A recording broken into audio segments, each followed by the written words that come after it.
एक गांव में रोहान नाम का एक गरीब किसान रहता था।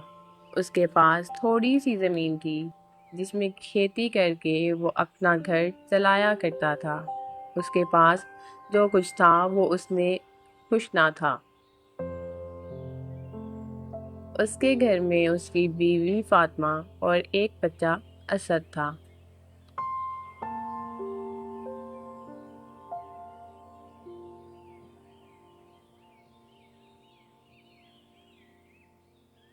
अरे फातिमा, कितना टाइम और लगेगा? गांव के सब लोग चले गए हैं खेतों में, सिर्फ मैं रहता हूँ। तुम्हें पता तो है, जल्दी जाना होता है, फिर भी तुम हर दिन लेट कर देती हो। अरे जल्दी जाकर तुम कौन सा तीर मार लेते हो? सारा काम मुझे अकेली को करना होता है, मेरी मदद करने वाला भी कोई नहीं। हाँ, बस बन ही जाएगा अभी। ये तो तुम्हारा हर दिन का रोना है। चलो जल्दी करो, खाना बांधो, तब तक मैं बैल ले आता हूँ। रोहान बैल को ले आया। फातिमा ने अभी तक खाना नहीं बांधा।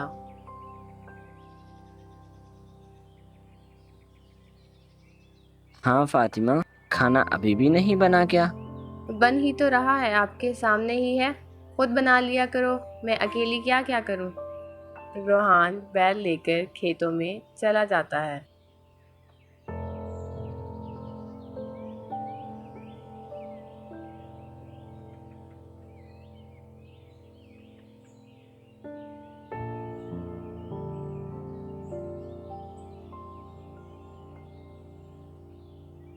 और जाकर अपना काम शुरू करता है।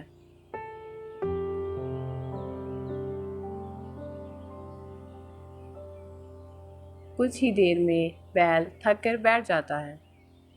अरे बैल, क्या हुआ तुम्हें? फिर से थक गए हो? तुम्हारी भी गलती नहीं है, बहुत बुरे हो गए हो। अब तुम बस थोड़ा सा काम और कर लो, फिर हम घर चलते हैं। मैं कल कुछ करता हूँ, नया बैल खरीद लाऊंगा। आज का दिन निकलवा दो बस। कुछ देर के बाद वो दोनों थक जाते हैं। वो दोनों खेत से घर की तरफ निकल गए।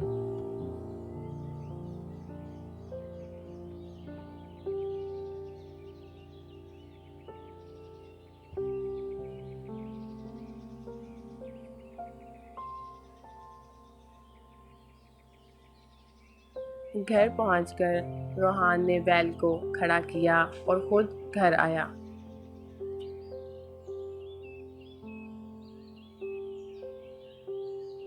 फातिमा रोहान को खाना देती है और इतने में शाम हो जाती है।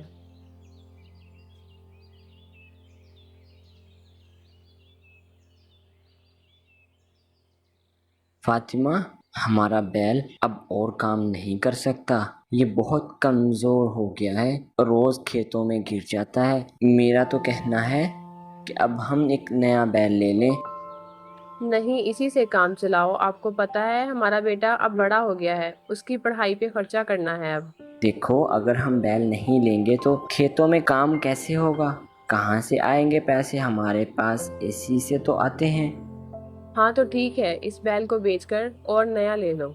अरे कैसी बातें कर रही हो?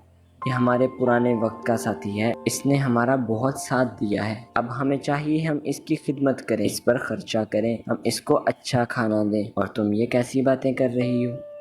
नहीं नहीं, मुझसे नहीं होगा ये सब, इतने पैसे नहीं है मेरे पास। इसने हमारे लिए इतनी खेती की है, तुम ये कैसे भूल सकती हो इतनी आसानी से? क्या तुम्हें जरा भी इस पे तरस नहीं आता? तुम इतनी मतलबी कैसे हो सकती हो? हाँ, तुम मेरी बात सुनते ही कब हो? जो दिल करता है करो, मुझे क्या इससे। मुझे किसी चीज की परवाह नहीं है। इस बैल ने हमारा बहुत साथ दिया है, इसलिए ये हमेशा मेरे साथ ही रहेगा। मैं सुबह नया बैल लेने जा रहा हूँ बस।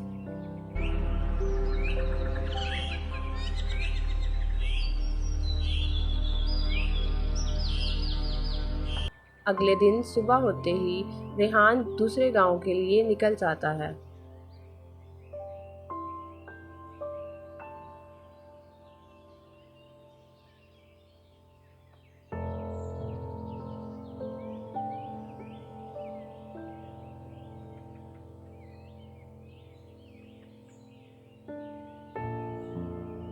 अरे भाई, मुझे पता चला है कि आपके गांव में कुछ दिन पहले अली ने बैल लिए हैं और अब वो बेचना चाहता है। क्या ये बात सच है? हाँ रेहान, तुम चले जाओ उसके घर, अभी वो घर ही होगा, जाके पता कर लो।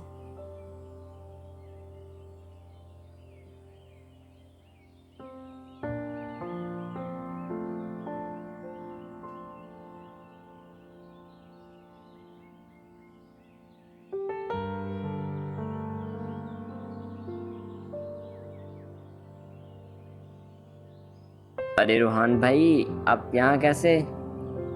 यार मैं जवान बैल लेने आया हूँ, क्या तुम अपना बैल बेचना चाहोगे? मुझे पता चला है कि तुम्हारे पास एक जवान बैल है, ताकतवर। हाँ रोहान, मैं भी शहर जाने का ही सोच रहा था, इसको बेचने जाना था मैंने। चलो अच्छा हुआ तुम यहाँ आ गए हो, चलो मैं तुम्हें दिखा देता हूँ, आओ मेरे साथ। ये रहे दो बैल, अगर तुम्हें दोनों पसंद है तो दोनों ले लो। ये बहुत ताकतवर हैं और अभी खरीदे थे मैंने कुछ टाइम पहले। हाँ दिख रहा है, ये जवान होने के साथ साथ ताकतवर भी है, लेकिन मुझे तो अब एक ही चाहिए।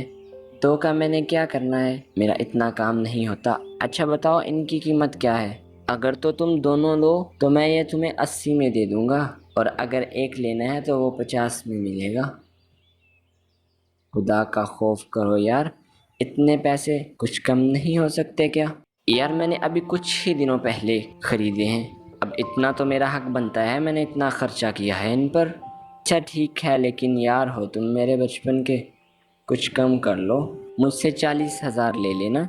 वो तो ठीक है, लेकिन रोहन भाई आपको पता तो है मैं इनको इतने दिनों से खिला पिला रहा हूँ, मेरा इतना खर्चा हो गया है। चलो तुम 45 दे देना बस, इससे कम नहीं, ये सिर्फ तुम्हारे लिए है। अच्छा चलो ठीक है।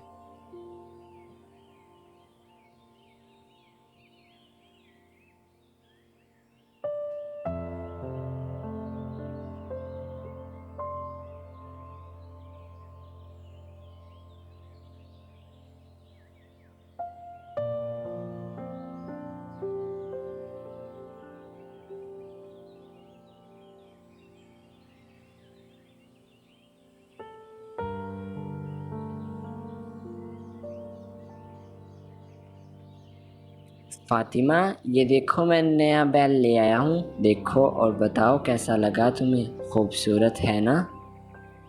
अरे वाह, ये तो वाकई बहुत खूबसूरत और जवान है, दिखने में भी बहुत ताकतवर लग रहा है। और क्या कीमत है इनकी? सस्ता तो नहीं लग रहा है ये। हाँ मेरे पास जितने पैसे भी बचे थे वो सारे इस पे लग गए हैं। क्या ही जरूरत थी फिर सारे पैसे खर्च करने की इस पर, और जिससे ये बैल लाए हो उसके साथ अपने बैल की भी बात कर लेते। तुम अपनी फजूल बकवास बंद करो, मैं जब तक जिंदा हूँ ये मेरे साथ रहेगा। आप मुझे एक बात बताओ कि अब सारे पैसे यहाँ खर्च कर दिए हमने, बच्चे की स्कूल की फीस कहाँ से देंगे और खाएंगे क्या हम? तुम इसकी टेंशन नहीं लो, मैं कल जाता हूँ अकरम के पास, उसको कहता हूँ कि अब हमें पैसों की ज़रूरत है, वो हमारे पैसे हमें दे दे।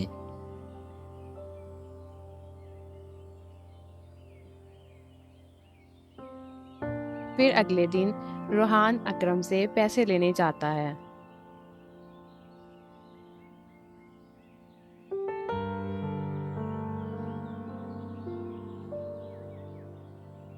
अकरम भाई, मैंने कल बताया था ना आपको कि बैल लेने आया हूँ, तो कल सारे पैसे उस बैल पर लग गए। अब तुम मेहरबानी करो, जो आपने मेरे पैसे देने हैं वो मुझे अब दे दो, मुझे बहुत ज़रूरत है।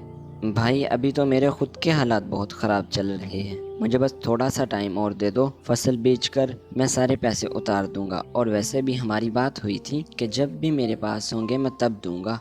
यार मुझे अब बहुत ज़रूरत है, बताओ मैं कहाँ जाऊँ, क्या करूँ?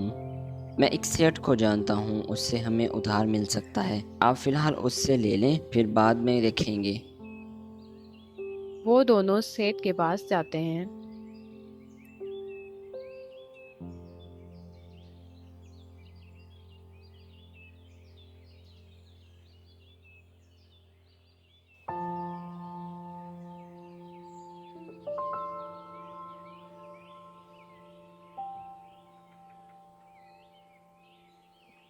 सेठ जी, हमें कुछ पैसों की ज़रूरत है, अगर आप मेहरबानी करके हमें कुछ पैसे दे दें तो हम गरीब अपनी फसल बेच सकेंगे।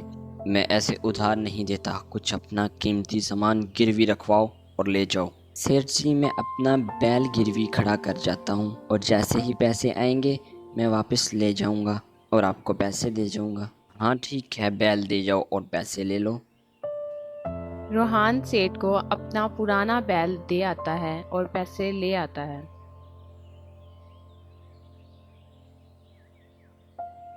उन पैसों से वो कुछ पौधे खरीद लाता है, वो अपनी जमीन में लगा देता है।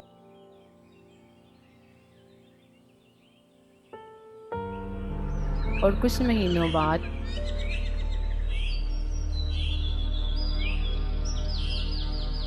रोहान के खेतों में जब फल लग जाता है, सेठ अपने नौकर को भेजकर रात के अंधेरे में उसके सारे फल चोरी करवा लेता है।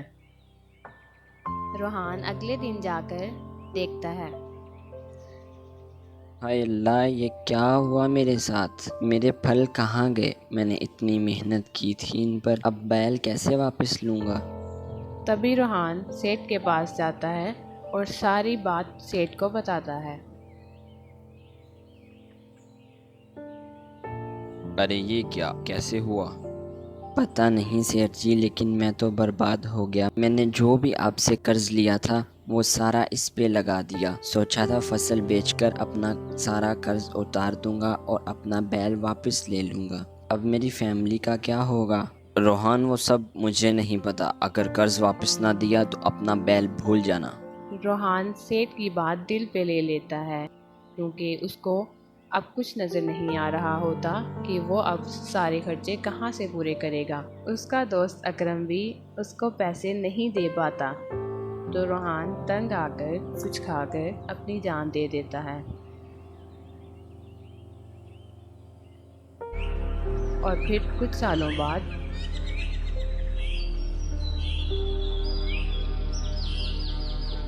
फातिमा रोहान के मरने के बाद अपने बच्चे को पढ़ा लिखा कर एक बड़ा आदमी बनाती है।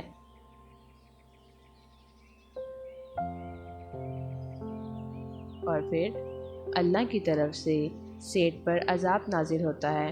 उसके पास कुछ भी नहीं बचता, वो एक टाइम की रोटी से भी तंग आ जाता है। इस कहानी से हमें ये सीख मिलती है, जो किसी का बुरा सोचता है उसके साथ भी बुरा ही होता है।